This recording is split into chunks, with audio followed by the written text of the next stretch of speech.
Hi, welcome back to my channel. My name is Jacqueline Lopez. We are on day 2 of my Christmas series.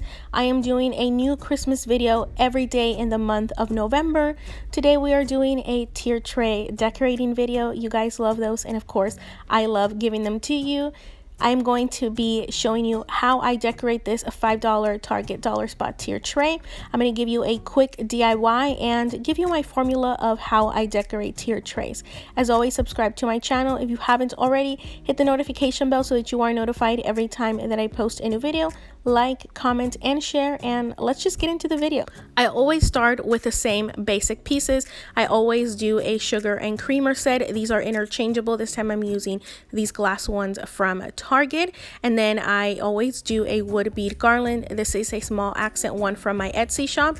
And then I'm going to move to some larger accent pieces that I know I want. Because I'm doing a Christmas tray, I am doing this painted little Christmas house and a potted Christmas tree. For my smaller accent pieces, I'm going to be doing these two little glass trees, and I'm also going to be doing a little doily and some wooden spoons. The doily matches kind of the lace that I have on my garland, and then the wood from the wooden spoons matches what I have on my tray. The first thing I usually place on my trays are going to be the sugar and creamer set. I decided on this one that I wanted them to be one top, one bottom, and then a diagonal, and I'm going to add my larger accent pieces. I'm adding also a doily here at the bottom. The doily is going to bring softness because of the black of the handle and then the sharp edges of the wood, so that just kind of helps bring the tone down.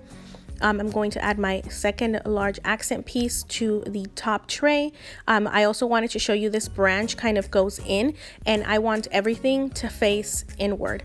Now with the garland, since that is going to be on the outside, I'm doing it opposite the milk glass handle since that sticks out on the other end.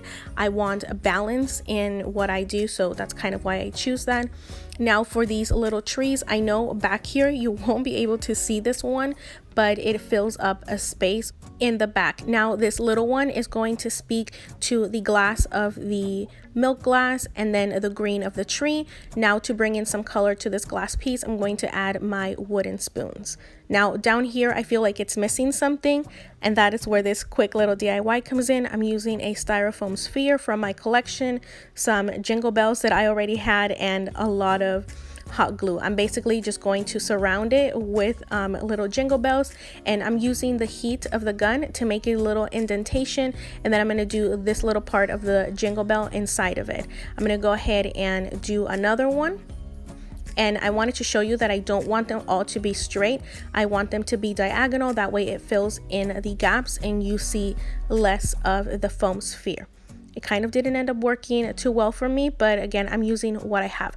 Again, marking first with my jingle bell where I'm going to have my glue. That way I can kind of help myself fill in those gaps. I'm going to press it into that little hole and hold it until it stays, and all I have to do is complete the rest of the sphere. Here it is all completed. Again, if I would have done smaller jingle bells or a larger sphere, it would have filled those spaces even more.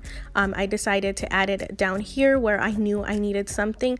I'm going to be using this Christmas ornament as a large accent.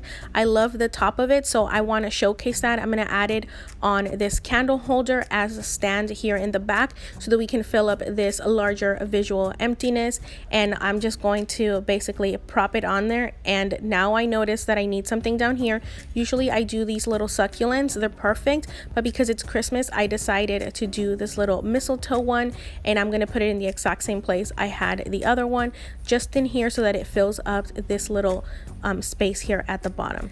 And with this final piece, my tier tray is done. I hope that you found this video helpful. I kind of always do this basic formula of using a sugar and creamer set as my main base, and then I do a wood bead garland. I like to do the smaller accent ones, and then I do accent pieces. I do a balance of large accent pieces and smaller accent pieces that can be interchanged seasonally. And I hope that, again, this video was helpful. I always get asked how I decorate my tier trays, how I get them to always look good.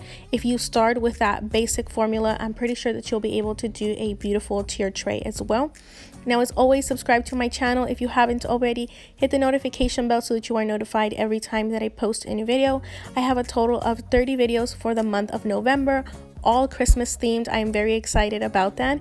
Also, thank you so much for watching this video. If you have any questions, leave them down below, and you have a very good rest of your day. Bye-bye.